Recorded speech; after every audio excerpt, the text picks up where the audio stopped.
জামায়াত ইসলাম যদি ক্ষমতায় যায় তাহলে হিন্দুদের অস্তিত্ব নিয়ে প্রশ্ন উঠতে পারে বললেন আন্দালিব রহমান পার্থ।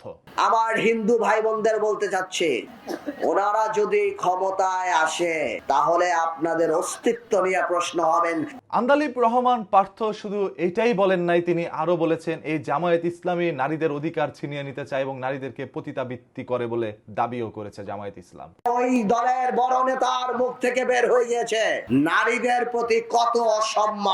সেই ছাড়া তিনি আরো বলেছেন আপনারা যারা হিন্দু ভাইরা আছেন, যাদেরকে সংখ্যালঘু বলা হয়, যাদের মন্দির পাহারা দেয় জামায়াত ইসলাম, নির্বাচনের পরে এই জামায়াত ইসলামী আপনাদের অস্তিত্বের প্রশ্ন রাখবে, তখন এরাই হয়তোবা আপনাদেরকে দেশ থেকে বিতাড়িত করতে পারে। এই ধরনের কিছু তিনি বোঝানোর চেষ্টা করছেন এবং এও বলেছেন যে আপনারা খুব ভালো করে জানেন আপনাদের মন্দির কে ভাঙে। জামায়াত ইসলামী নাকি অতীতে তাদের মন্দির ভেঙেছে, শিবিররাই তাদের মন্দির টন্দির ভাঙে। এইগুলো আন্দালিব রহমান পার্থ বোঝানোর চেষ্টা করেছেন।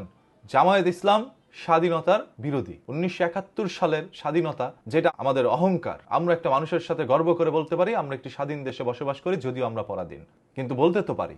আজ সেই স্বাধীনতাকে নিয়েও প্রশ্ন তুলছে তারা। আমি স্বাধীনতার পক্ষের একজন মানুষ, ধরেন আমি স্বাধীনতা আমাদের গর্ব, আমাদের অহংকার, সেই স্বাধীনতার বিরুদ্ধে যেই যাক সেটা আমরা মেনে নিব না। যেরকম ভাবে জুলাই আন্দোলনেও যে সকল ভাইয়েরা শহীদ হয়েছে তাদের স্বাধীনতা নিয়েও যদি কেউ প্রশ্ন তুলে আমি সেটাও মেনে নিব না।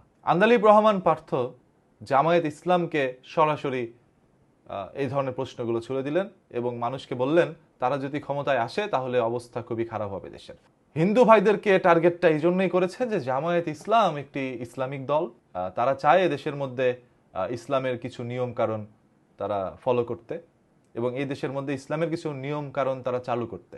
এই জন্যে হিন্দুরা হয়তো বা ক্ষতিগ্রস্ত হইতে পারে। তবে না, পৃথিবীর অসংখ্য ইসলামিক দেশগুলোর মধ্যে আপনারা দেখবেন সেখানে অসংখ্য বিধর্মীরা রয়েছে, কই তাদের তো কোনো ক্ষতি হচ্ছে না বা ক্ষতি করছেও না।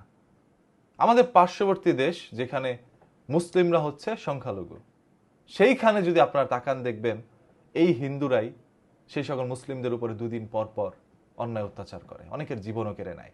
বলা হয় তুমি গরুর গোস্ত দিয়ে কেন ভাত খাইলা, গরু তো আমাদের মা। এই ঘটনাকে কেন্দ্র করেও অনেক মানুষের জীবন তারা কেড়ে নেয়। তবে বাংলাদেশের মধ্যে কি এখন পর্যন্ত শুনছেন মানে ইসলাম ধর্মে যেগুলো জায়েজ না সেই সকল খাদ্য হিন্দুরা খাইছে এই জন্য তাদের জীবন কেড়ে নিছে, এই ধরনের কিছু শুনছেন? আরে ভাই, মুসলমানের জীবন কেড়ে নিচ্ছে এই দেশের মধ্যে। এক মুসলমান আরেক মুসলমানকে কেটে রান্নাও করে ফেলছে। সেখানে হিন্দুদের সাথে একটা ঝামেলা মুসলমানের হইতেই পারে, এই জন্য সেটাকে এইভাবে যদি আপনারা এই দৃষ্টিতে দেখেন যে পরিকল্পিতভাবে হিন্দুদেরকে উচ্ছেদ করতে চাচ্ছে, এরকম কিন্তু না। আর কোনো মোল্লা মুন্সিদেরকে আপনারা কি অতীতে দেখেছেন মন্দির টন্দির ভাঙতে? যদি প্রমাণ থাকে কমেন্ট বক্স আছে, সেখানে দেন, আমি সেগুলো নিয়ে কথা বলবো। তো আন্দালিব রহমান পার্থ সে কিন্তু অনেক শিক্ষিত একজন মানুষ এবং আমি তাকে পছন্দ করি, তার কথা আমার কাছে ভালো লাগে। তিনি ন্যায়ের পক্ষেই কথা বলেন, তিনি সত্য কথা বলেন, তিনি প্রতিবাদী একজন মানুষ, সেইভাবে আমি তাকে পছন্দ করি। এখন তিনি বোঝানোর চেষ্টা করছে জামায়াত ইসলাম আসলে হিন্দুদের এই দেশে থাকা নিয়ে প্রশ্ন উঠতে পারে, তাদের অস্তিত্ব নিয়ে প্রশ্ন উঠতে পারে।